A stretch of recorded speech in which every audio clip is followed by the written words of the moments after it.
Hello everyone, I am Siddharth. I welcome you at physics masher. दोस्तों, last video तक हम लोगों ने स्नेल्स लॉ के बारे में डिस्कशन कर ली थी, लेकिन आज इस वीडियो के अंदर मैं आपको ये बताऊंगा कि स्नेल्स लॉ किस तरह लगाएं कि हमारे आंसर हमेशा सही आए। अभी तक हमने रिफ्रैक्शन सिर्फ एक सरफेस पे कंसीडर की थी, लेकिन इस वीडियो के अंदर जो सरफेसेस होंगे ना, that will be more than one. That will be more than one. इस वीडियो के एंड में मैं आपको बहुत जरूरी बात बताऊंगा, उसे ध्यान से समझिएगा। मगर ये वीडियो शुरू करने से पहले मैं आपको याद दिलाता हूं कि लास्ट वीडियो के अंदर एंड में मैंने जाते जाते एक क्वेश्चन सॉल्व करने को दिया था। मैं उम्मीद करता हूं आप सभी ने वो क्वेश्चन कर लिया होगा, लेकिन फिर भी सबसे पहले इस वीडियो में मैं वो क्वेश्चन सॉल्व करूंगा, उसके बाद हम लोग आगे प्रोसीड करेंगे। तो चलिए दोस्तों, आज की वीडियो शुरू करते हैं। तो चलिए दोस्तों, सबसे पहले लास्ट वीडियो का वो लास्ट क्वेश्चन कर लिया जाए जो मैंने आपको करने के लिए दिया था। मैंने आपको बताया था कि एक रे ऑफ लाइट ऐसी आई जो अनडिफ्लेक्टेड चली गई। वो अनडिफ्लेक्टेड जाने का मतलब है उसका एंगल ऑफ इंसिडेंस और एंगल ऑफ रिफ्रैक्शन क्या रह गया? सेम। Very good. जिसके चलते sine I by sine r कितना हो जाएगा? 1।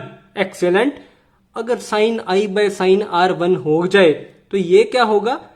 Refractive index of medium 8 with respect to 7, ये कितना हो जाएगा? 1। या मैं इसको इस तरह भी कह सकता हूं, μ8 बाय μ7 कितना हो जाएगा? 1। जिसके चलते μ8 इक्वल टू μ7 आ गया। और ये बहुत बड़ी बात है, रियल लाइफ के अंदर किन्हीं भी दो मीडियम्स का refractive index, absolute refractive index कभी भी सेम नहीं हो सकता। किसी भी दो मीडियम की ऑप्टिकल डेंसिटी कभी भी सेम नहीं हो सकती। आप एक बार अपने लेवल पर भी चेक कर लीजिएगा, बट ये पॉसिबल नहीं है। तो ये पार्ट पता है क्या बताता है? हमारे पास एक मीडियम 7 है और मीडियम 8 है जिनके एब्सोल्यूट रिफ्रैक्टिव इंडेक्स सेम है, बट ऐसा रियल लाइफ में पॉसिबल नहीं है। Very good. तो चलिए दोस्तों, आज के इंपॉर्टेंट पॉइंट्स डिस्कस किए जाएं एप्लीकेशंस ऑफ स्नेल्स लॉ। दोस्तों, अब मैं आपको स्नेल्स लॉ लिखने का एक बहुत ही इजी मेथड बताने जा रहा हूं। इसको ध्यान से समझिएगा। मैं मान लेता हूं कि मेरी ray of light rarer medium से डेंसर मीडियम में जा रही है, कुछ इस तरह।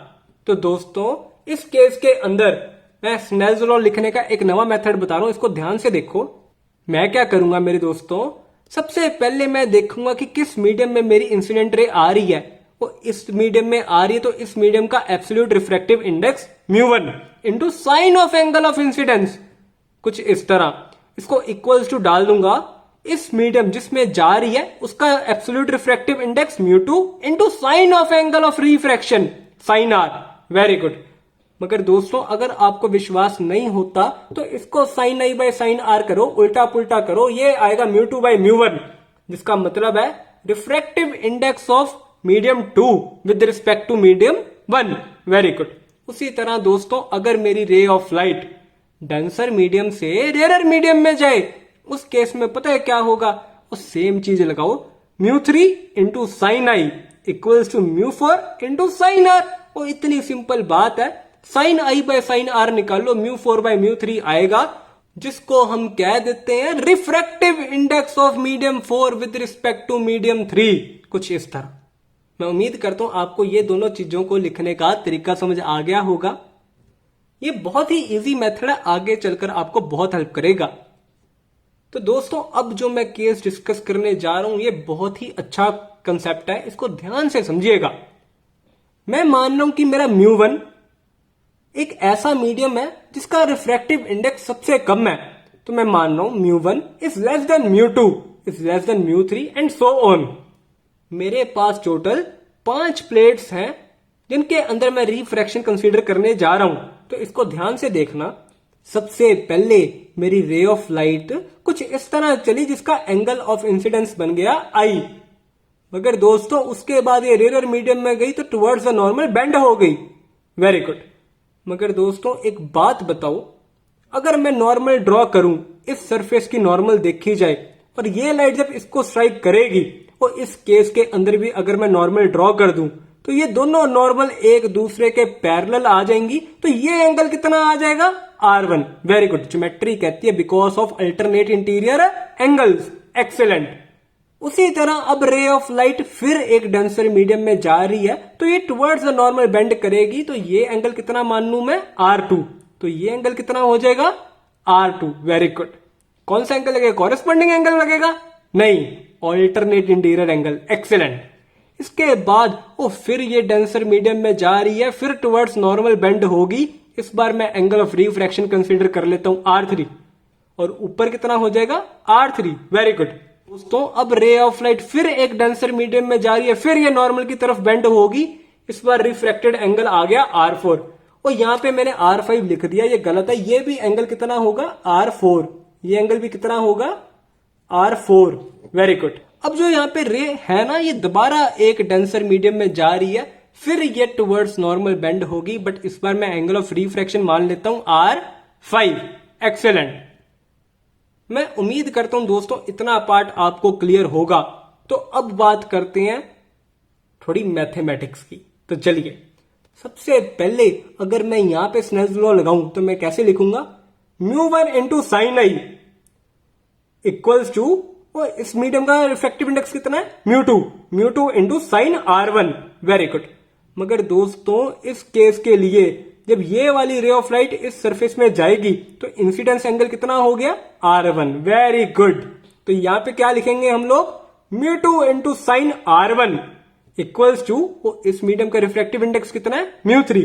तो लिखो μ3 into sign R2। Very good. अब आगे कैसे करेंगे आप बताओ।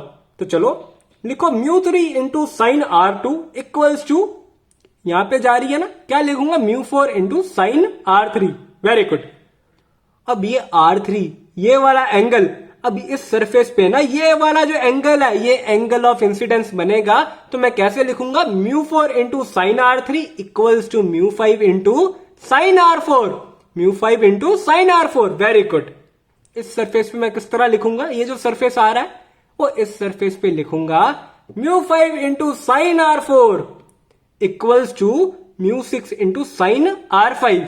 Very good, excellent. तो ये आ गई हमारे पास 5 बेसिक इक्वेशंस, एक्सेलेंट।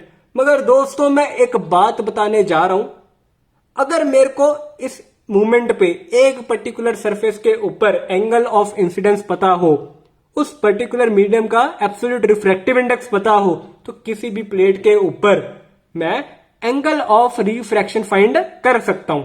मैं इसको कुछ इस तरह लिख सकता हूं, μ1 into sine I, μ1 into sine I equals to μ6 into sine R5 equals to μ6 into sine R5। कुछ इस तरह मैं लिख सकता हूं। कई दोस्त होंगे जिनको विश्वास नहीं होगा, उनको विश्वास दिलाया जाए। चलो, μ6 साइन R5 को मैं किस तरह लिख सकता हूं, μ5 साइन R4। Very good. मगर μ5 साइन R4 को मैं किस तरह लिख सकता हूं, μ4 साइन R3। Very good. लेकिन μ4 साइन R3 को मैं किस तरह लिख सकता हूं, μ3 साइन R2। ओ शाबाश। ओ लेकिन फिर ये चेंज हो गया, इसको मैं μ2 साइन R1 भी लिख सकता हूं, और μ2 साइन R1 को दोस्तों हम μ1 साइन I भी लिख सकते हैं। तो हो गया proof, μ1 sine I equals to μ6 sine R5।